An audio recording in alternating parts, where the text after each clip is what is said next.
Welcome to UPSC ocean. So, last క్లాస్‌లో మనం kinship గురించి నేర్చుకున్నాము. సో, దానికి ముందు marriage, family and kinship concepts చూసాము. సోషియో కల్చరల్ ఆంథ్రోపాలజీలో. సో, ఈరోజు కాన్సెప్ట్ వచ్చేసి ఎకనామిక్ ఆర్గనైజేషన్. మరి ఎకనామికల్లీ ఆర్గనైజేషన్స్ ఎలా ఫార్మ్ అయినియి సొసైటీలో? వెల్త్ కానీ, రిసోర్స్ కానీ ఇవన్నీ ఎలా మేనేజ్ చేస్తారు? ఈ ఎకనామిక్ యాక్టివిటీ అనేది మొత్తం గూడా ఒక సొసైటీని చూడండి. టోటల్ సొసైటీలో ఉన్న ఈ ఎకనామిక్ స్ట్రక్చర్ అంతా ఎలా రన్ అవుతుంది? సో, ప్రతి సొసైటీలో అవ్వచ్చు. ఒక చిన్న ట్రైబల్ సొసైటీస్ అయినా గానీ, మోడర్న్ నేషన్స్ అయినా గానీ, ఈ ప్రొడక్షన్, డిస్ట్రిబ్యూషన్, ఈ కన్సంప్షన్ అనే ప్యాటర్న్స్‌ని ఎలా ఆర్గనైజ్ జేస్తున్నాము? ఈ గూడ్స్ అండ్ సర్వీసెస్ అవ్వచ్చు, రిసోర్సెస్ ఎక్కడి నుంచొస్తున్నాయి? ఎలా ప్రొడ్యూస్ జేస్తున్నాము? ఎలా కన్జ్యూమ్ జేస్తున్నారు? ఈ టోటల్ ఈ ఎకనామిక్ సిస్టమ్ అంతా గూడా ఎలా రన్ అవుతుంది? ఎలా స్టార్ట్ అయింది ఈ ఎకనామిక్ యాక్టివిటీస్? ఆర్ ఈ ఎకనామిక్ ఆర్గనైజేషన్స్‌లో ఉన్న టైప్స్ ఏంటి? ఈ ట్రెడిషనల్ ఎకానమీ గాని, ప్లాన్డ్ ఎకానమీ గాని, ప్రెజెంట్ ఉన్న market economy are mixed economy గాని, ఈ ఎకానమీ యొక్క ఫంక్షన్స్ ఏంటి? లైక్ ప్రొడక్షన్, డిస్ట్రిబ్యూషన్, కన్జంప్షన్, ఎవరు ప్రొడ్యూస్ చేస్తారు? ఎవరు కన్జ్యూమ్ చేస్తారు? ఎలా రిసోర్సెస్ ఫ్లో అవుతాయి? ఇట్లా వీటన్నిటి గురించి మనం ఈరోజు కాన్సెప్ట్‌లో నేర్చుకుంటాము క్లియర్‌గా. వీటన్నిటిని గూడా మనం ఆంథ్రోపాలజికల్ లెన్స్‌లో ఫ్రమ్ ప్రిమిటివ్ సొసైటీస్ నుంచి ప్రెజెంట్ మోడర్న్ సొసైటీస్ వరకు గూడా ఈ ఎకనామిక్ ఆర్గనైజేషన్ అనే దాన్ని ఒక సోషియో కల్చరల్ పర్స్పెక్టివ్‌లో ఒక సోషియో కల్చరల్ పర్స్పెక్టివ్‌లో మనం దీన్ని అర్థం చేసుకోవడానికి ట్రై చేస్తాము. ఓకే. సో, ఎకనామిక్ ఆర్గనైజేషన్ అనేది ఏ సొసైటీలో అయినా సరే ఒక బ్యాక్ బోన్ లాంటిది. ట్రైబల్ గ్రూప్స్ అయితేనేమో వాళ్ళ ట్రెడిషన్స్‌ని ఫాలో చేస్తారు.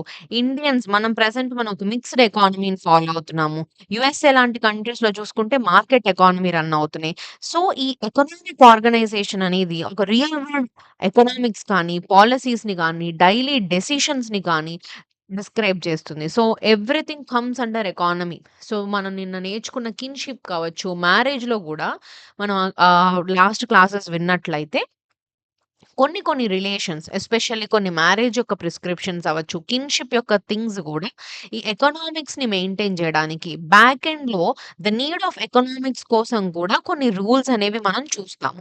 So, economics plays a major role in human society. So, వీటన్నిటి గురించి మనం క్లియర్‌గా ఈరోజు క్లాస్‌లో నేర్చుకుంటాం. Okay. So, the first one is economic organisation. మరసలు ఎకనామిక్ ఆర్గనైజేషన్ అంటే ఏంటి?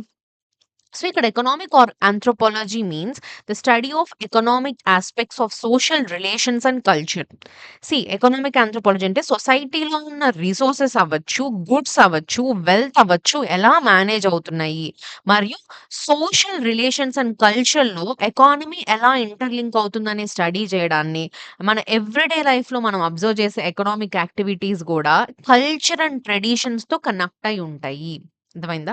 మనం ఎకనామికల్లీ కొన్ని థింగ్స్ చేస్తూ ఉంటాం. కానీ ఆ ఎకనామిక్స్‌కి గూడా సొసైటీకి, కల్చర్‌కి లింక్ అయ్యుంది అని చెప్పేదే ఆంథ్రోపాలజీ. ఇక్కడ ఆంథ్రోపాలజీ ఎకనామిక్స్‌ని ఓన్లీ ఒక money, market, goods and production కింద మాత్రమే కాకుండా it is seeing like it is linked with socio and cultural concepts. ఒక ట్రెడిషన్‌కి, కల్చర్‌కి, సొసైటీకి లింక్ ఉంది అని చెప్పి ఎక్స్‌ప్లెయిన్ చేస్తుంది.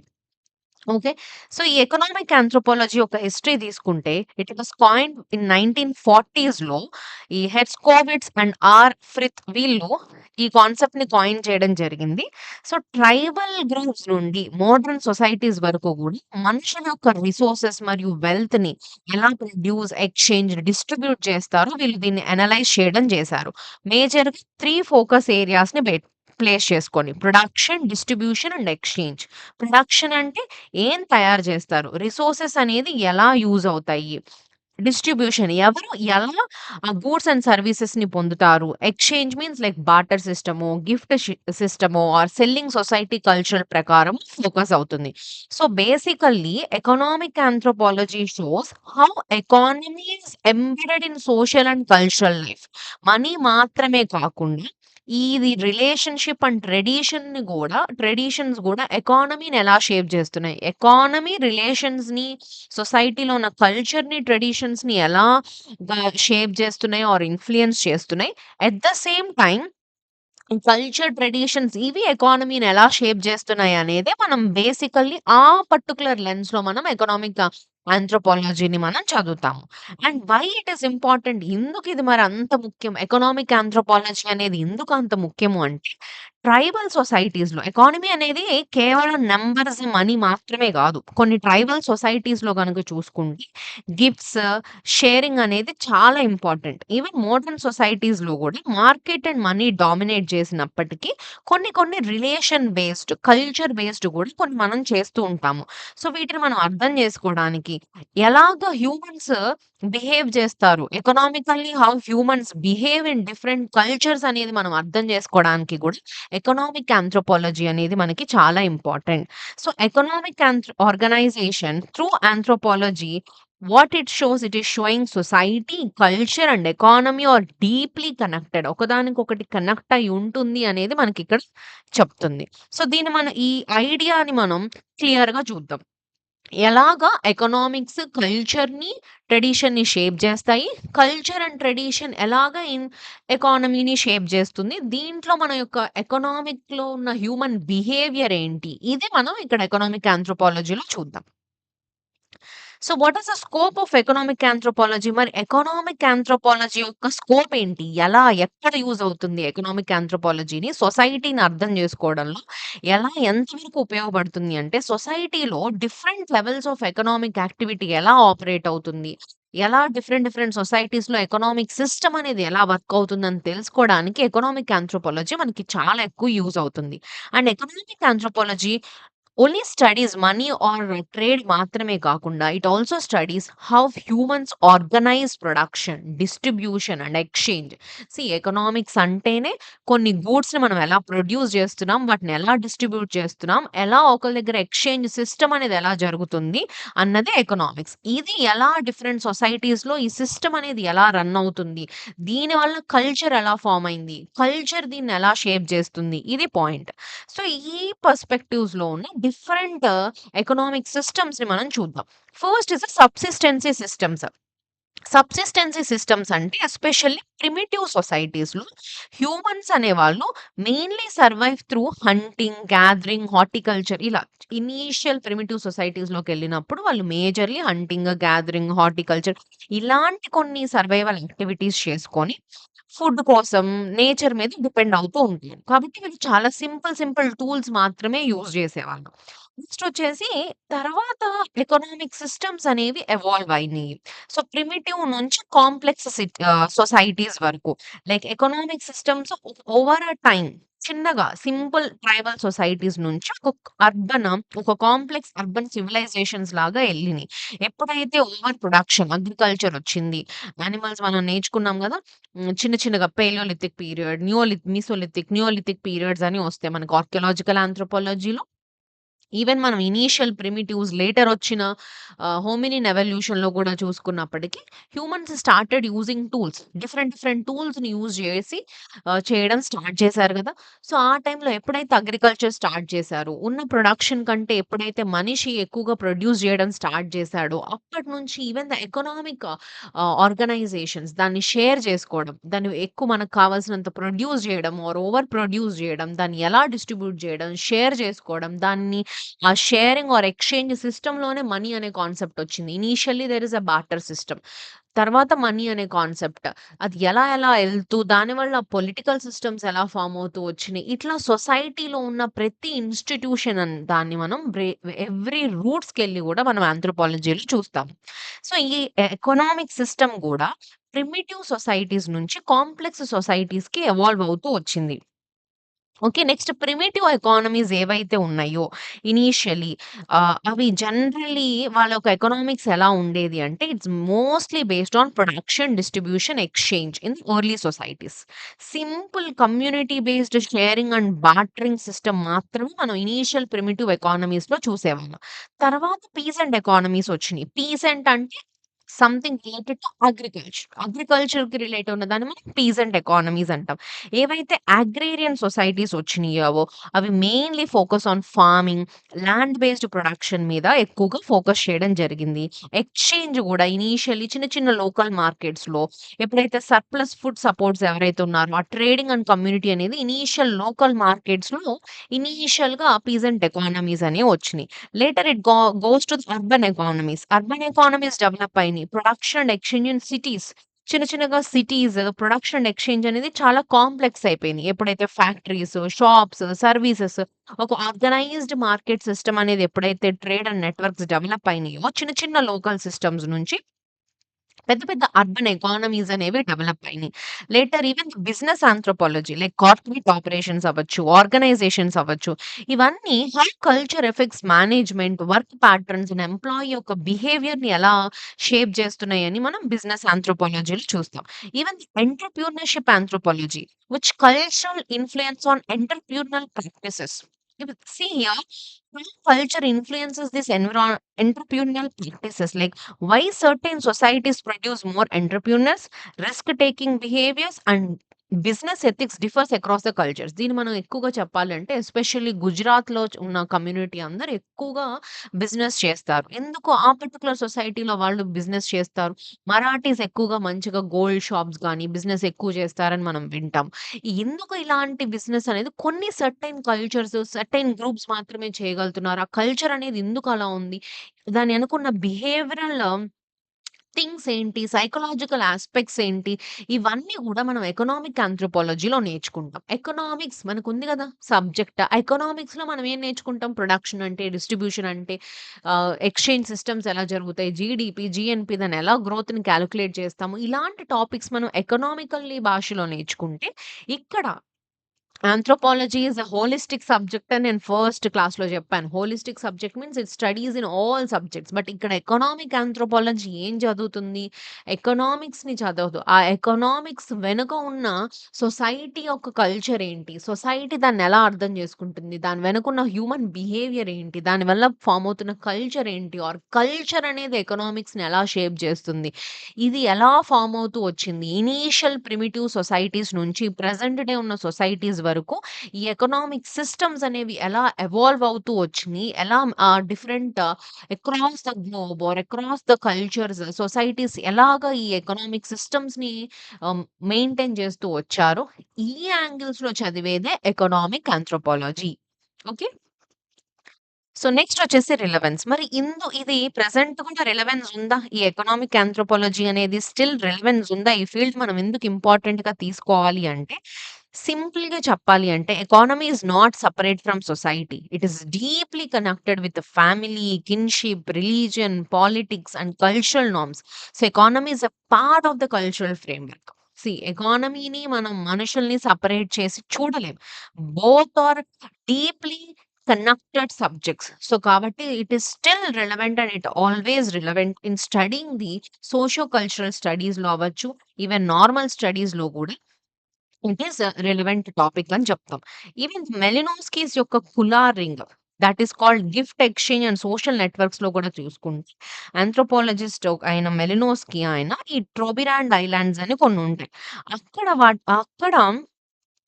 ఒక ఫేమస్ కులారింగ్ అనేది ఒకటి జరుగుతుంది. దాన్నే గిఫ్ట్ ఎక్స్‌చేంజ్ సిస్టమ్ అంటాం. ఇది ఈ గిఫ్ట్స్ అనేవి ఒక సోషల్ నెట్వర్క్‌లో సర్క్యులేట్ అవుతూ ఉంటాయి. మనీ ఆర్ ప్రాఫిట్ అనేది ఫోకస్ కాదు. రిలేషన్ అండ్ స్టేటస్ కోసం ఈ గిఫ్ట్స్ అనేది సర్క్యులేట్ చేసుకుంటూ ఉంటారు. అంటే ఇక్కడ రిలేషన్ అండ్ స్టేటస్ అనే దాని కోసం ఈ ఎకనామిక్ స్ట్రక్చర్ ఎలా వర్క్ అవుతుందనేది ఇక్కడ మనం జూడాలి. సో, ఆ పర్స్‌పెక్టివ్‌లో చూసినా ఇవాన్ స్ప్రిట్‌చర్ యొక్క న్యూయర్ సొసైటీ గురించి మనం అర్థం చేసుకున్నా. ఆయన ఆఫ్రికాలో ఉన్న న్యూయర్ సొసైటీ గురించి అబ్జర్వ్ చేసి ఆయన ఆయన చెప్పిన స్టడీ ఏంటంటే, ఈ ఎకనామిక్ స్ట్రక్చర్స్ అనేవి ఏవైతే ఉన్నాయో, అది లాంగ్వేజ్‌ని కూడా ఇన్‌ఫ్లూయెన్స్ చేస్తుంది. క్యాటిల్ బేస్డ్ ఎకానమీ అనేది ఏదైతే ఉందో affecting the terms, rituals and communications మీద ఎఫెక్ట్ అవుతుంది అని చెప్పి, ట్రెడిషన్స్‌ని డెవలప్ అవ్వడానికి గూడా Even economic anthropologies also help to reconcile modern development with the traditional social cultural systems. New projects, policies, or business succeed only if they respect the local culture or the social norms. ఒక business develop అవ్వాలి అన్నా, ఒక cultures develop అవ్వాలి అన్నా కూడా ఎవరైతే ఆ culture ని రెస్పెక్ట్ చేస్తారో ఎకానమీ బిల్డ్ అవుతుంది. That is what you can see Marwaris, Gujaratis మనం చూస్తాం కదా, they have their unique culture. So, ఆ కల్చర్‌ని బిలీవ్ చేస్తున్నప్పుడు వాళ్ళు ఎకనామికల్లీ థింగ్స్ కూడా డెవలప్ అవుతూ ఉంటాయి. సో, ఇవన్నీ ఎలా అవుతుంది? ఇవన్నీ పర్స్‌పెక్టివ్స్‌లో చూసుకున్నా సరే, ఎకనామిక్ ఆంథ్రోపాలజీ ఈస్ రిలవెంట్ అని మనం చెప్పొచ్చు. Even today the economic anthropology is relevant because of economy, culture and society which are inseparable. Understanding it helps design better policies, respect the traditions, and improve the social development. See, మరి as an aspirant, as an UPSC aspirant, ఒక officer మనం అవ్వాలి అనుకున్నప్పుడు మరి ఎందుకు చదవాలి ఈ economic anthropology? ఎందుకు నేర్చుకోవాలి అంటే, బికాస్ ఒక బెటర్ పాలిసీస్‌ని జనరేట్ చేయాలి అన్నా సరే, అక్కడున్న ట్రెడిషన్స్‌ని రెస్పెక్ట్ చేయాలి, సోషల్ డెవలప్‌మెంట్‌ని ఇంప్రూవ్ చేయాలి అన్నా సరే, all these things economic anthropology అనేది మనకి మంచి ఇన్‌సైట్స్‌ని ప్రొవైడ్ చేస్తుంది. సో, ఐ హోప్ నా పాయింట్ మీకు అర్థమైందని నేను అనుకుంటున్నాను. ఇక్కడ నేను మేజర్‌గా చెప్పాలి అనుకున్న పాయింట్ ఏంటంటే, ఎకనామిక్స్ అంటే మనీ, మనీ రిలేటెడ్‌గా ఈ గూడ్స్ డిస్ట్రిబ్యూషన్, ఈ హోల్ ఎకనామిక్ సిస్టమ్ అన్నది మనం ఎకనామిక్స్‌లో నేర్చుకుంటాం. ఎకనామిక్ ఆంథ్రోపాలజీలో హ్యూమన్స్ యాంగిల్ నుంచి మనం ఎకానమీ చూడాలి. మనం నేర్చుకుంటుంది socio cultural part. Socio cultural పార్ట్‌లో ఈ సొసైటీస్, కల్చర్స్ ఎలా ఫార్మ్ అయినయి, దాంట్లో ఎకనామిక్ ఆర్గనైజేషన్స్ మనం నేర్చుకుంటున్నాం. సో, ఇక్కడ మెయిన్ పాయింట్ ఏంటంటే, ఎకానమీ అనేది సొసైటీని, కల్చర్‌ని ఎలా ఇంపాక్ట్ చేస్తుంది? ఆ సొసైటీ, కల్చర్, ఎకానమీని ఎలా ఇంపాక్ట్ చేస్తుంది? అది పాయింట్. యాంగిల్‌లోకెళ్ళి మీరు ఈ థింగ్స్‌ని చూడండి. Across the time and across the space, across the societies మనం వీటిని గురించి నేర్చుకుంటున్నాం. ట్రైబల్ సొసైటీస్ నుంచి మోడర్న్ సొసైటీస్ వరకు గూడా ఈ ఈ కాన్సెప్ట్స్ అన్నీ ఎలా ఎవాల్వ్ అయినియి, ఆంథ్రోపాలజిస్ట్ ఎలా చూసారు, దీన్ని ఎలా చదివారు. This is the point. Okay. First వచ్చేసి సబ్సిస్టెన్సీ స్ట్రాటజీస్. ఈ సబ్సిస్టెన్సీ స్ట్రాటజీస్ అంటే సింపుల్‌గా చెప్పాలంటే మనుషులు ఫుడ్ కోసం ఎలా సర్వైవ్ అవుతున్నారు. సబ్సిస్టెన్సీ మీన్స్ ఫుడ్ కోసం సర్వైవ్ అయ్యేదాన్ని సబ్సిస్టెన్సీ స్ట్రాటజీస్ అంటాం. ఆంథ్రోపాలజిస్ట్ అయిన ఒక స్కూపిన్ అనే ఆయన ఈ స్ట్రాటజీని క్లాసిఫై చేశారు. మేజర్‌గా 2 మెయిన్ పాయింట్స్ ఉన్నాయి. Food collectors and food producers. ఏంటో ఒక్కొక్కటి క్లియర్‌గా చూద్దాం. ఫుడ్ కలెక్టర్స్ అంటే ఏంటంటే ఎవరైతే ఫుడ్‌ని సేకరిస్తారో. ఈ కేటగిరీలో ఎస్పెషల్లీ హ్యూమన్ సొసైటీస్ అనేది హంటింగ్, గ్యాదరింగ్ ఆర్ ఫిషింగ్ ఇలాంటివి చేసి ఫుడ్‌ని సంపాదిస్తారు. లైక్ ట్రైబల్ కమ్యూనిటీస్‌లో కావచ్చు, ఎగ్జాంపుల్స్ లాగా సాండ్ పీపుల్ ఇన్ ఆఫ్రికా గాని, వీళ్ళు సింపుల్ టూల్స్ అండ్ నేచురల్ రిసోర్సెస్‌తో సర్వైవ్ అవుతారు. అండ్ ఫుడ్ కూడా మోస్ట్‌లీ సీజనల్ అండ్ లోకల్‌గా ఉంటుంది. సో, మనం ఎన్ని పనులు చేసినా సరే, కోటి విద్యలు కూటి కొరకే అన్నట్టు. మనం ఎన్ని పనులు చేసినా సరే, ఆ చిన్న పొట్ట కోసం, మన ఫుడ్ కోసం, సర్వైవల్ కోసమే గదా! సో, మరి ఇనీషియల్లీ ఇంత కాంప్లెక్స్ సొసైటీ లేని టైంలో ఇనీషియల్లీ వాళ్ళు ఫుడ్ సంపాదించుకోవడానికి వాళ్ళకున్న ఎకనామిక్ యాక్టివిటీ అనొచ్చు, ఇంకొకటి అనొచ్చు. ఆ సబ్సిస్టెన్సీ యాక్టివిటీ అంటే ఆ పదం చాలా కరెక్ట్‌గా ఉంటది. ఇనీషియల్లీ వాళ్ళు ఫుడ్ కలెక్ట్ చేసేవాళ్ళు. హంటింగ్, గ్యాదరింగ్, ఫిషింగ్ ద్వారా. తర్వాత ఫుడ్ ప్రొడ్యూస్ చేయడం స్టార్ట్ చేశారు. ఇక్కడ హ్యూమన్స్ ఎప్పుడైతే ఫుడ్ కలెక్టింగ్‌తో పాటు ఫుడ్ ప్రొడ్యూస్ చేయడం స్టార్ట్ చేసిన పర్టిక్యులర్ కమ్యూనిటీస్‌ని పాస్టోరలిజం, హార్టికల్చర్ అండ్ స్వీడనింగ్, అగ్రికల్చర్ 3 రకాలుగా చూడొచ్చు. పాస్టోరలిజంలో ఏంటంటే ఇక్కడ లైవ్ స్టాక్ బేస్డ్ ఎకానమీ అని కూడా అంటాం దీన్ని. గొర్రెలు, ఆవులు వీటిని పెంచడం. లైక్ మసాయి ఆఫ్ కెన్యాలో అవ్వచ్చు. Cow provides milk, meat, trade వీటిని పెంచడం వల్ల ఇది ఫుడ్‌నిస్తుంది. Even the horticulture or swiddening means ఒక చిన్న స్మాల్ స్కేల్‌లో ఫార్మింగ్ చేయడాన్ని హార్టికల్చర్ ఆర్ స్వీడనింగ్ అంటే ప్లాంట్స్‌ని షిఫ్ట్ చేస్తూ కొన్ని రోజులు ఇక్కడ, కొన్ని రోజులు మళ్ళీ మూవ్ అవుతూ ఇలా చేస్తూ వెళ్తారు. దీనికి ఎగ్జాంపుల్‌గా మనం అమెజాన్ ట్రైబ్స్‌ని కూడా చెప్పొచ్చు. అగ్రికల్చర్ అంటే ఏంటంటే intensive which is permanent farming using ploughs, irrigation, surplus production for trade. Present మనం చేస్తుంది అగ్రికల్చర్. విలేజెస్‌లో ఈవెన్ ద గ్లోబల్ ఫార్మ్స్ చేస్తాం. ఇట్లాగా సబ్సిస్టెన్సీ ఫుడ్ కోసం, సర్వైవల్ కోసం ఈ ఫుడ్ కలెక్టర్స్ నుంచి ఫుడ్ ప్రొడ్యూసర్స్‌గా అగ్రికల్చర్ వరకు హ్యూమన్ అనేవాళ్ళు ఎవాల్వ్ అవుతూ వచ్చారు. So, food collectors takes from the nature and food producers actively manage and grow their food. So, subsistency strategies ఏవైతే ఉన్నాయో, this helps us to see how societies adapt to environment, technology, and culture from hunting gathers tribes to the modern agriculture. All are the ways humans survive and organize economy and మనం చెప్పొచ్చు. Okay. Next దీంట్లో ఒక్కొక్కటిని క్లియర్‌గా చూద్దాం. First వచ్చేసి hunting and gathering. So, మరి hunting and gathering అనే దాన్ని మనం ఎర్లీయెస్ట్ ఫార్మ్ ఆఫ్ ఎకనామిక్ యాక్టివిటీగా మనం చెప్పొచ్చు. దీన్ని మనం సింపుల్‌గా అర్థం చేసుకోవాలంటే హంటింగ్ అండ్ గ్యాదరింగ్ సొసైటీస్‌లో ఫుడ్ కలెక్ట్ చేస్తారు. ఎన్విరాన్మెంట్ నుంచి ఫుడ్ కలెక్ట్ చేస్తారు.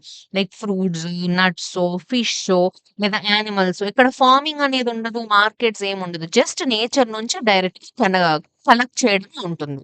దీని యొక్క క్యారెక్టరిస్టిక్స్ చూస్తే this is small and self sufficient bands. చిన్న చిన్న స్మాల్ గ్రూప్స్ ఒక 20 నుంచి ఒక 50 మంది ఇండివిడ్యువల్స్ కలిసి ఉంటారు. ప్రతి ఒక్కరు కాంట్రిబ్యూట్ చేస్తారు. అండ్ మోస్ట్‌లీ సెల్ఫ్ సఫిషియంట్ ఉంటుంది. ఎవరైతే ఏవైతే దొరుకుతాయో వీళ్ళందరూ పంచుకుంటారు. Which is small self sufficient bands. And nomadic life style వీళ్ళు జీవనం సాగిస్తారు. నొమాడిక్ లైఫ్ స్టైల్ మీన్స్ ఒక ప్లేస్‌లో ఉండకుండా ఇంకో ప్లేస్ నుంచి ఒక ప్లేస్‌కి మూవ్ అవుతూ ఉంటారు. That is called nomadic life style అంటాం. సింపుల్ టూల్స్ యూజ్ చేస్తారు. ఆ ఫుడ్‌ని కలెక్ట్ చేయడానికి వాళ్ళు యూజ్ చేసేది సింపుల్ టూల్స్ లైక్ స్టిక్స్ అవ్వచ్చు, స్టోన్స్, బౌస్. ఇక్కడ అడ్వాన్స్డ్ టెక్నాలజీ ఏమి ఉండదు. మనం ఇనీషియల్ పురాతనకెళ్ళి చూస్తున్నాం. అలాంటి కొన్ని సొసైటీస్ స్టిల్ ఎగ్జిస్ట్ ఉన్నాయి కూడా. అమెజాన్ ట్రైబ్ ఆ ఏరియాస్‌లో స్టిల్ ఇలాంటి పర్టిక్యులర్ ట్రైబల్ కమ్యూనిటీస్ ఉన్నారు అన్నది ఉన్నాయి. మనకి ఇంకా కొన్ని కొన్ని తెలియని ట్రైబల్స్ కూడా ఉన్నారు. ఇప్పుడు ప్రపంచంలోకి బయటికి రాని వాళ్ళని గూడా అంటారు. సో, ఇలాంటి సొసైటీస్ నుంచి ఇప్పుడున్న సొసైటీస్ గూడా ఎవాల్వ్ అయినియి. సో, ఆ ఎవల్యూషన్ థియరీస్‌లో మనం క్లియర్‌గా చూస్తాం.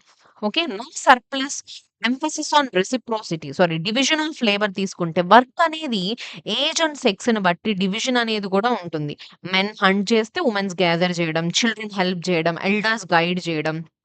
వాళ్ళ యొక్క లైఫ్ స్టైల్ అనేది మనం ఇలా చూడొచ్చు. సర్ప్లస్ ఫుడ్ అనేది ఏముండదు. And there is reciprocity.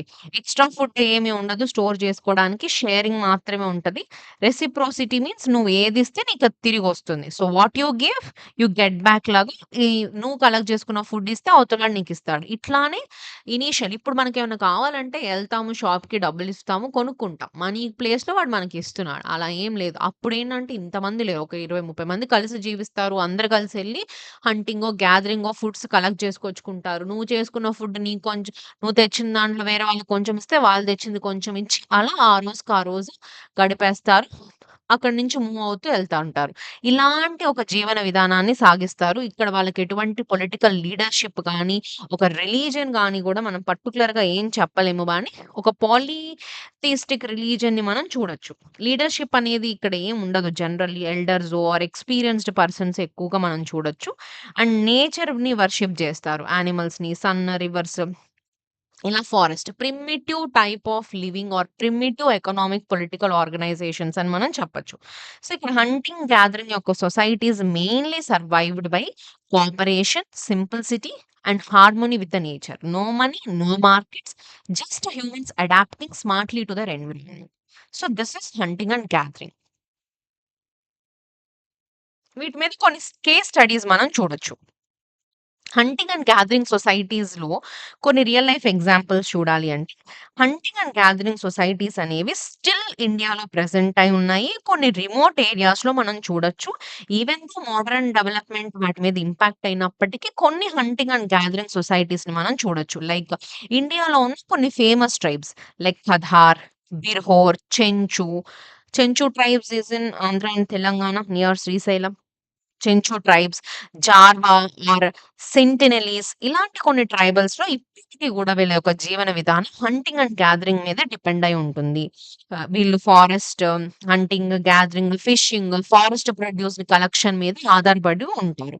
Chenchus యొక్క కేస్ స్టడీ మనం గనక చూస్తే, ఈ గద్గిల్ అండ్ గుహ 1992 కేస్ స్టడీ ప్రకారం according to this Gadgil and Guha 1992 Chencho tribes faced decline in hunting due to reduced forest because of less wild animals and plants. Wildlife Protection Act policies restriction on hunting వల్ల ఈ వీళ్ళ hunting and gathering అనే life అనేది తగ్గిపోతుంది అని చెప్పి ఈ Gadgil and Guha case study ప్రకారం మనం చెప్పొచ్చు. దీనివల్ల కొంతమంది ఎకనామిక్ స్ట్రెస్ కి గురైపోయి ఈవెన్ సమ్ క్రైమ్స్‌లో గూడా వీళ్ళు షిఫ్ట్ అయిపోయారు. సర్వైవల్ అనేది డిఫికల్ట్ అయిపోయింది అన్న ఒక కేస్ స్టడీని మనం దీనికి హంటింగ్ అండ్ గ్యాదరింగ్స్‌లో ఎగ్జాంపుల్‌గా రాయొచ్చు. ఈ పర్టిక్యులర్ కేస్ స్టడీస్ అనేవి especially important while you are writing answers. So, keep it mind. ఎప్పుడైతే ఈ హంటింగ్ గ్యాదరింగ్ మన సొసైటీస్ వచ్చినియి, ఎకనామిక్ పాలిసీస్ వచ్చినియి, మనం డిఫారెస్టేషన్ చేసి చెట్లు కొట్టేసాము, యానిమల్స్ ఎక్స్‌టింక్ట్ అయిపోవడం స్టార్ట్ అయిపోయినాయో, వీళ్ళు రీసెంట్ టైమ్స్‌లో ఈ హంటింగ్ గ్యాదరింగ్ కూడా ఎళ్ళిపోయి వాళ్ళకి ఎకనామిక్ యాక్టివిటీ ఏమి లేక ఏం చేయాలో తెలియక చాలా మంది క్రైమ్స్‌కి కూడా కమిట్ అయిన సిట్యుయేషన్స్ చెప్పిందే గాడ్గిల్ అండ్ గుహ కమిటీ. ఓకే. ఇక్కడ మనం ఏం చెప్పొచ్చు, ఈ కేస్ స్టడీస్ మనకి ఏం చెప్తున్నాయి అంటే, how environment, government policies and modern development ఏదైతే ఉందో, impacting the traditional hunting and gathering tribes and it also remind us that culture, economy and ecology are deeply linked అని మనం చెప్పొచ్చు. ఓకే. నెక్స్ట్ వచ్చేసి ఫిషింగ్. ఈ hunting and gathering one of the society is a fishing society. So, fishing society ఇక్కడేంటంటే వాళ్ళ యొక్క major livelihood ఏంటి? Fishing మీద డిపెండ్ అయి ఉంటది. లైక్ హంటింగ్ అండ్ గ్యాదరింగ్ కాకుండా ఈ ఫిషింగ్ కమ్యూనిటీస్ అనేవాళ్ళు ఒక sedentary lifestyle means they settle near the rivers, lakes or coast and population is slightly higher. ఇక్కడ ఎక్కడైతే ఫిషింగ్ పాపులేషన్ ఎక్కువగా ఉంటుందో ఆ ఏరియాస్‌లో వాళ్ళు ఎక్కువగా నివసిస్తారు. ఈ ఫిషింగ్ ఏరియా యొక్క రెగ్యులేషన్స్ దీని యొక్క కొన్ని క్యారెక్టరిస్టిక్స్ తీసుకుంటే ఫిషింగ్ ఏరియా రెగ్యులేషన్స్ ఉంటాయి. ఈ సొసైటీస్‌లో యూజువల్లీ ఎవరు ఫిషింగ్ చేయాలి అనే దాని మీద కాన్‌ఫ్లిక్ట్స్‌ని అవాయిడ్ చేయడానికి ఆహ్, ఫిషింగ్ అనేది సస్టైనబుల్‌గా చేయడానికి గూడా కొన్ని ఫిషింగ్ ఏరియా మీద రెగ్యులేషన్స్ ఉంటాయంట. ఈ ఫిషింగ్ కమ్యూనిటీలో. అంటే ఇది మీకు ఈ ఏరియాలో మీరు ఫిషింగ్ జేసుకోవచ్చు. ఈ పర్టిక్యులర్ ఏరియాలో మీరు ఫిషింగ్ జేయొచ్చు. అట్లా ఫిషింగ్ ఏరియా మీద కొన్ని రెగ్యులేషన్స్ ఉంటాయి. And also there is division of labour. ఇక్కడ కూడా వర్క్ అనేది ఏజ్ అండ్ జెండర్‌ని బట్టి డివిజన్ అనేది జరుగుతుంది. మెన్‌కి మోస్ట్‌లీ ఫిషింగ్, వుమెన్ వచ్చేసి మోస్ట్‌లీ ఫుడ్ ప్రిపేర్ చేయడం, ట్రేడ్‌ని మేనేజ్ చేయడం, చిల్డ్రన్ అండ్ ఎల్డర్స్ అసిస్ట్ చేయడం అనేది డివిజన్ ఆఫ్ లేబర్ అనేది కూడా ఫిషింగ్ కమ్యూనిటీస్‌లో మనం చూడొచ్చు. అడ్వాన్స్డ్ టూల్స్ వీళ్ళు యూజ్ చేస్తారు. లైక్ హర్పూన్స్, బూమరాంగ్స్ ఇలాంటి కొన్ని ఈ ఫిష్‌ని క్యాచ్ జేయడానికి కూడా ఇలాంటి టూల్స్‌ని వీళ్ళు యూజ్ చేయడం జరుగుతుంది. And also political and religious life కూడా మనం ఈ ఫిషింగ్ కమ్యూనిటీస్‌లో చూడొచ్చు. లీడర్‌షిప్ అనేది mostly it is here formal in hunting bands of an chief or a council. ఇక్కడ రిలీజియన్ పాలిథిస్టిక్ రిలీజియన్ మనం చూస్తాం. వాటర్‌ని, సీ గాడ్‌ని, నేచురల్ స్పిరిట్స్‌ని వీళ్ళు ఎక్కువగా బిలీవ్ చేస్తారు. సో, ఫేమస్ ఫిషింగ్ కమ్యూనిటీస్‌ని మనం చెప్పాలి అంటే మోనస్, పప్పా న్యూ గినియాలో మోనస్ కానీ, హైదియా ఇన్ బ్రిటిష్ కొలంబియా. ఇలాంటి కొన్ని మనం ఫిషింగ్ కమ్యూనిటీస్‌ని మనం చూడొచ్చు. సో, ఫిషింగ్ సొసైటీస్ ఏవైతే ఉన్నాయో ఇవి మనకి ఏం నేర్పుతున్నాయంటే, హ్యూమన్స్ ఎలాగా వాటర్ రిసోర్సెస్‌కి అడాప్ట్ అయ్యారు. దాని మీద రూల్స్ కానీ, టూల్స్ కానీ, సోషల్ స్ట్రక్చర్‌ని ఎలా బిల్డ్ చేయగలిగారు. ఎంత ఎఫిషియెంట్‌గా సర్వైవ్ అవ్వగలిగారు. ఫిషింగ్‌ని, వాటర్‌ని రిసోర్స్‌గా చేసుకొని ఒక ఎకానమీని, కల్చర్‌ని, ఒక ఎన్విరాన్మెంట్‌ని ఎలా క్లోజ్‌లీ లింక్ చేస్తూ ఒక టైప్ ఆఫ్ ఎకనామిక్ సిస్టమ్‌ని, ఒక టైప్ ఆఫ్ లివింగ్‌ని ఎలా ఎస్టాబ్లిష్ చేయగలిగారు అనేది మనం ఈ ఫిషింగ్ కమ్యూనిటీస్ నుంచి చూడొచ్చు. నెక్స్ట్ వచ్చేసి పాస్టోలిజం ఆర్ హెర్డ్రస్ అంటాం. So, this is the management of domesticated animals, cattle, sheep and goats. ఇక్కడ ఏం చేస్తారు వీళ్ళు? వీళ్ళు జీవనం కోసం, సర్వైవల్ కోసం వీళ్ళు బేసికల్లీ డొమెస్టికేషన్ ఆఫ్ యానిమల్స్ మీద డిపెండ్ అవుతారు. లైక్ క్యాటిల్, షీప్, గోట్స్ వీటిని పెంచి బతికే ఒక పర్టిక్యులర్ కమ్యూనిటీని మనం పాస్టరలిజం అంటాం. సింపుల్ వర్డ్స్‌లో చెప్పాలంటే pastoralist and herders. Their wealth and livelihood revolve around the animals. ఇక్కడ పంటలు పండించకుండా క్రాప్స్ మీద కాకుండా వీటిని పెంచి బతికే ఒక గొర్రెల కాపరి, ఆవుల కాపరి ఇట్లా అంటారు కదా! దిస్ ఈస్ హౌ ఇలాగ వాళ్ళ యొక్క ఎకానమీని ఆర్గనైజ్ చేసుకోవడం జరుగుతుంది. ఇక్కడ క్యారెక్టరిస్టిక్స్ కనుక మనం చూసుకుంటే so, here the moderate population density and seasonal migration. ఈ పాస్టరలిస్ట్ సొసైటీస్ అనేవాళ్ళు యూజువల్లీ వాళ్ళ యొక్క పాపులేషన్ మోడరేట్‌గా ఉంటుంది. సీజనల్‌గా వాళ్ళు మైగ్రేట్ అవుతూ ఉంటారు. ఎందుకు యానిమల్స్‌కి ఫుడ్ కావాలి గదా! ఒక పాస్చర్స్ గావాలి గదా! ఆ పాస్చర్స్ కోసం సీజనల్ మైగ్రేషన్ అనేది మనం చూడొచ్చు. 'కొండ పొలం' ఆర్ సంథింగ్ ఒక మూవీ మనం జూస్తారా? అందులో గూడా ఆయన ఐఎఫ్ఎస్ ఆఫీసర్ అవుతారు ఆ హీరో. సో, వాళ్ళేం జేస్తారు వాళ్ళ ఆవుల్ని లేదా వాళ్ళ యానిమల్స్ కోసం కొండ మీద తీసుకెళ్ళి ఆహ్, ఫుడ్ కోసం వెళ్తూ ఉంటారు. సో, దట్స్ చాలా మూవీస్ చూస్తే గూడా మనం ఆంథ్రోపాలజీని నేర్చుకోవచ్చు. Right? So, labour and property so, land is often communal. ఇక్కడ ల్యాండ్ గూడా చాలా వరకు కమ్యూనల్‌గా ఉంటుంది. షేర్డ్ అమాంగ్ గ్రూప్స్ మధ్య షేరింగ్ అనేదుంటుంది. యానిమల్స్ అనేది ఇక్కడ మేజర్‌గా primary property. And wealth also ఈ లైవ్ స్టాక్‌ని ఎంత ఆవులుంటే, ఎంత గొర్రెలుంటే అంత గొప్ప. అలాగా కాలిక్యులేషన్ అనేది జరుగుతుంది. ఇవి the division of labour. Work also divided based on age and సెక్స్‌ని బట్టి వర్క్ అనేది డివైడ్ ఉంటది. మెన్ ఒతే మెన్ వచ్చేసి హెర్డ్స్‌ని మేనేజ్ చేస్తే, వుమెన్ యానిమల్స్‌ని మిల్క్ జేయడం, డైరీ ప్రొడక్ట్స్, చిల్డ్రన్ ఏమో చిన్న చిన్న పనుల్లో హెల్ప్ జేయడం. ఇలాంటి ఒక లైఫ్ స్టైల్‌ని మనం చూడొచ్చు. వీళ్ళు కూడా టూల్స్ యూజ్ జేస్తారు. Like buckets, milking vessels, brooms ఈ యానిమల్స్‌ని మేనేజ్ జేయడానికి. And political and religious life కనుక చూసుకుంటే ఇక్కడ లీడర్‌షిప్ అనేది చాలా ఫార్మల్‌గా ఉంటుంది. ఆఫెన్ చీఫ్ ఆర్ కౌన్సిల్ ఉంటారు. అండ్ రిలీజియస్ వచ్చేసి యాన్సెస్టర్స్‌ని వర్షిప్ జేస్తారు. ఎక్కువగా యానిమల్ ప్రొటెక్షన్ కోసం, సీజనల్ ఫెస్టివల్స్ కోసం. అండ్ ఇక్కడ famous pastoral groups like Hodas, Bhatias, Baluch ఈ తాజిక్ కమ్యూనిటీస్‌ని మనం ఎగ్జాంపుల్‌గా చూడొచ్చు. సో, మరి ఈ పాస్టరలిస్ట్ కమ్యూనిటీస్ ఏం చెప్తున్నాయి అంటే it shows how humans adapt to their environment. ఆ ఎన్విరాన్మెంట్‌కి ఎలా అడాప్ట్ అవుతున్నారు. యానిమల్స్‌ని యూజ్ చేసుకొని ఒక ఎకనామిక్ సిస్టమ్‌ని, ఒక ఆర్గనైజ్డ్ లేబర్‌ని, ఒక సోషల్ అండ్ రిలీజియస్ స్ట్రక్చర్‌ని ఎలా మెయింటైన్ చేస్తూ మూవ్ చేస్తూ వచ్చారు. ఎలాగా ఎకానమీని, కల్చర్‌ని, ఎకాలజీని మిక్స్ చేస్తూ యానిమల్స్‌ని రిసోర్సెస్‌గా యూజ్ చేసుకొని వాళ్ళు ఎలా ఒక ఎకనామిక్ సిస్టమ్‌ని తీసుకొచ్చారు అనేది మనం చూడొచ్చు. ఇందాక నేర్చుకున్న హంటింగ్ గ్యాదరింగ్స్‌లో నేచర్‌లో ఉన్న ఐటెమ్స్‌ని యూజ్ చేసుకొని ఒక ఎకనామిక్ సిస్టమ్. తర్వాత వచ్చిన ఫిషింగ్ కమ్యూనిటీస్‌లో వాటర్‌ని, ఫిషెస్‌ని రిసోర్సెస్‌గా యూజ్ చేసుకొని ఎలా ఎకనామిక్ సిస్టమ్‌ని బిల్డ్ చేశారు. లేటర్ వచ్చిన పాస్టరలిస్ట్ అండ్ హంటర్స్‌లో వీళ్ళు ఎలాగా పాస్టోరలిజంని, దీన్ని యానిమల్స్‌ని యూజ్ చేసుకొని రిసోర్సెస్‌గా ఎలాగ ఒక ఎకనామిక్ సిస్టమ్‌ని, ఒక సొసైటీని రన్ చేశారు అనేది మనం చూడొచ్చు.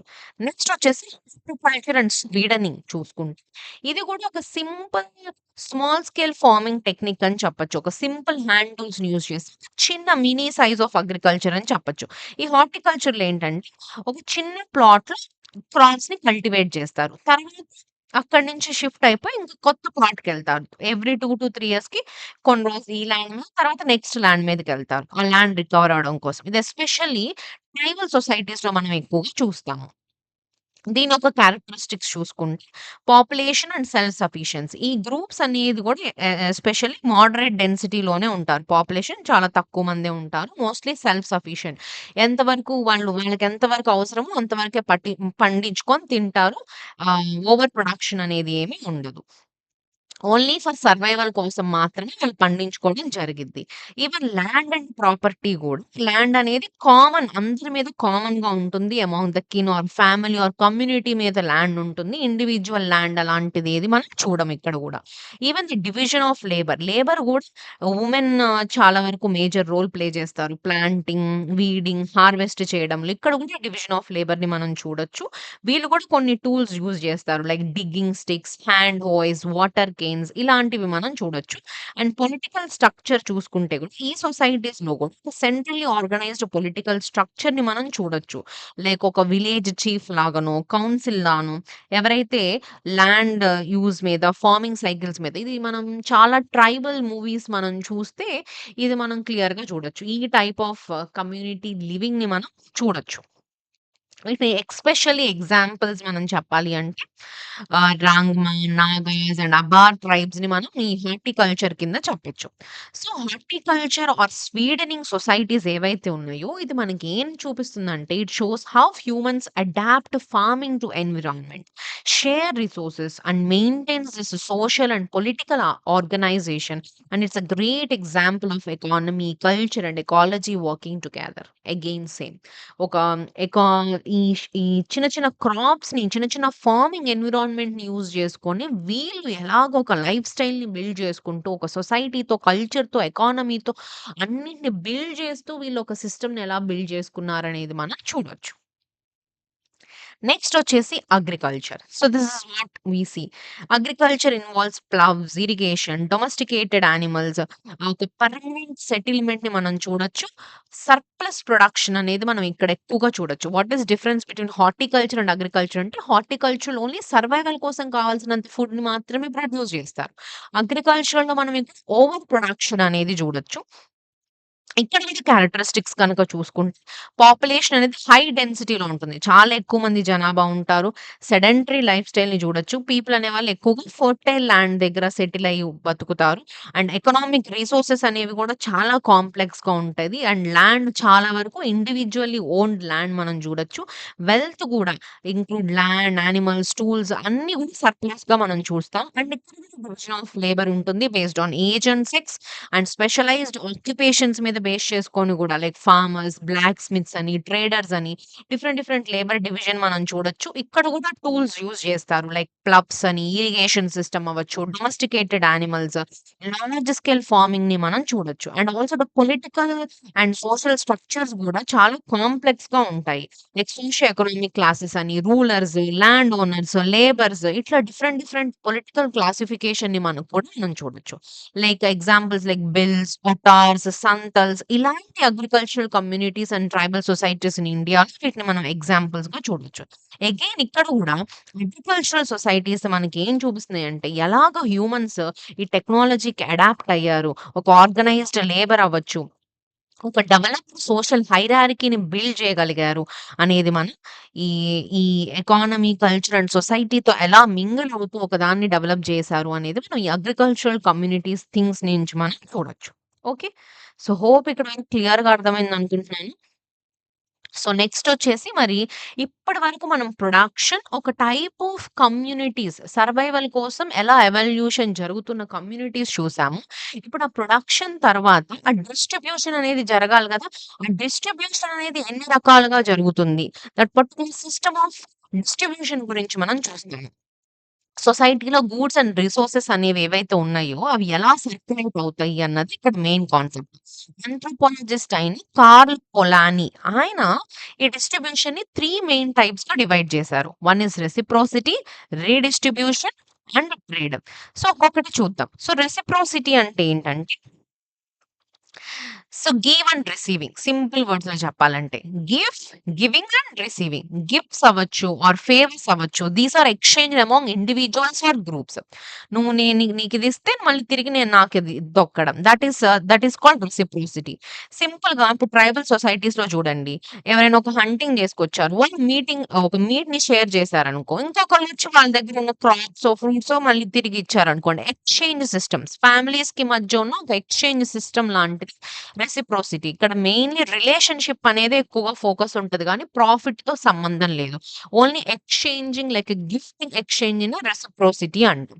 నెక్స్ట్ వచ్చేసి రీడిస్ట్రిబ్యూషన్. రీడిస్ట్రిబ్యూషన్ అంటే ఏంటంటే, ఇక్కడ resources flow to central authority. ఇక్కడ అన్ని రిసోర్సెస్ అన్నీ గూడా సెంట్రల్ అథారిటీ దగ్గరికెళ్ళిపోతాయి. అక్కడి నుంచి మళ్ళీ మెంబర్స్‌కి డిస్ట్రిబ్యూట్ అవుతూ ఉంటాయి. లైక్ ఎగ్జాంపుల్‌గా చెప్పాలంటే, ఒక చీఫ్ ఉంటాడు. ఈ క్రాప్స్ వచ్చిన పంట మొత్తాన్ని కలెక్ట్ చేసుకొని, తర్వాత కొంత టాక్స్ ఏసి, దాన్ని జనాలందరికి రీడిస్ట్రిబ్యూట్ చేస్తాడు. ఫెస్టివల్స్ అప్పుడు, ఎమర్జెన్సీ ఇది కమ్యూనిటీని బ్యాలెన్స్ చేయడానికి జనరల్లీ జరుగుతూ ఉంటుంది. That is redistribution. అంతా ఒక దగ్గర తీసుకొచ్చి కలెక్ట్ జేసి, అక్కడి నుంచి జనాలందరికి పంచడాన్ని రీడిస్ట్రిబ్యూషన్. ట్రేడింగ్ అంటే ఇప్పుడు ప్రెజెంట్ ఉన్న market system. Goods are exchanged for money అవ్వచ్చు. అదర్ గూడ్స్‌తో ఈ ఎక్స్‌చేంజ్ సిస్టమ్‌ని మార్కెట్ సిస్టమ్ అంటాం. ఇది మెయిన్‌లీ ప్రాఫిట్ కోసం జరుగుతుంది. ప్రెజెంట్ ఉన్న ఇంటర్నేషనల్ ట్రేడ్, సిటీ మార్కెట్స్ ఇవన్నీ ట్రేడింగ్ కింద ఎగ్జాంపుల్స్‌కి చూడొచ్చు. సో, ఈ కాలనీస్ యొక్క distribution system it is showing how societies manage resources, relationships and economy ఎలా అవుతుంది.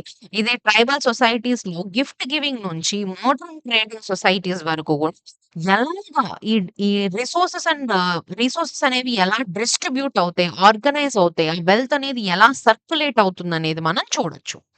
ఓకే. సో, నెక్స్ట్ వచ్చేసి ఆ మోడ్స్ ఆఫ్ ఎక్స్‌చేంజ్. ఆ ఎక్స్‌చేంజ్ జరుగుతుంది కదా! డిస్ట్రిబ్యూషన్ అయితే ఎక్స్‌చేంజ్ అవుతుంది కదా! ఆ ఎక్స్‌చేంజ్‌లో ఉన్న టైప్స్ ఏంటి, మోడ్స్ ఏంటనేది చూస్తే ఈ సొసైటీలో గూడ్స్ అండ్ సర్వీసెస్ ఎట్లా ఒకళ్ళ మధ్య ఒకళ్ళకి ఆ ఎక్స్‌చేంజ్ సిస్టమ్ అనేది ఎలా చెప్తుందనేది డాల్టన్ అనే పర్సన్ చెప్పారు. Exchange can happen in different ways. Depending on the type of the society. Then మనం 3 కేటగరీస్‌లో or 3 categories of market exchange సిస్టమ్‌లో చూడొచ్చు. Peripheral markets, marketless societies, market based societies. Peripheral markets అంటే ఒక స్మాల్ లోకల్ మార్కెట్స్ అన్నమాట. Mostly basic goods exchange అవుతాయి. ఇక్కడ limited పార్టిసిపెంట్సే ఉంటారు. లైక్ ఒక విలేజ్‌లో జరిగే వారపు సంత అంటాము. వీక్లీ విలేజ్ మార్కెట్స్ ఇలాంటివి మనం పెరిఫెరల్ మార్కెట్స్ అని అంటాం. నెక్స్ట్ వచ్చేసి మార్కెట్‌లెస్ సొసైటీస్. మార్కెట్‌లెస్ సొసైటీస్ ఏంటంటే some societies don't have formal markets. సొసైటీస్‌లో ఫార్మల్ మార్కెట్స్ ఏమి ఉండవు. ఎక్స్‌చేంజ్ సిస్టమ్ అనేది through reciprocity or gift giving ద్వారా అనేది జరుగుతుంది. So some societies don't have formal markets. Exchange systems happens through reciprocity or gift giving. Like tribal groups అవ్వచ్చు or hunter gatherers అవ్వచ్చు. దీన్ని మనం మార్కెట్‌లెస్ సొసైటీస్ అంటాం. మార్కెట్ బేస్డ్ సొసైటీస్ ఏంటంటే ఇక్కడ exchange happens formally using money or the trade system ద్వారా exchange అనేది జరుగుతుంది. Like prices or supply demand rules, competition అనేది ఎగ్జిస్ట్ అవుతుంది. ప్రెజెంట్ మార్కెట్ బేస్డ్ సొసైటీస్ అని చెప్పొచ్చు. As societies produce surplus exchange becomes more formalised. Rules, contracts and trade networks అనేవి emerge అవుతాయి. So, Dalton's యొక్క బేసిక్ థియరీ ప్రకారం మనం ఏం చెప్పొచ్చు? This mode of exchange help us understand how societies organise trade. So, from informal tribal systems to the complex market economies. So, economy is deeply linked with culture and social organisation. Okay. So, నెక్స్టొచ్చేసి reciprocity. ఇప్పుడు మనం ఏదైతే చూసామో, ఈ mode of ఎక్స్‌చేంజ్‌లో sorry, ఈ system of డిస్ట్రిబ్యూషన్‌లో ఉన్న రెసిప్రోసిటీ ఇవన్నీ గూడా మనం ఒకసారి క్లియర్‌గా చూద్దాం.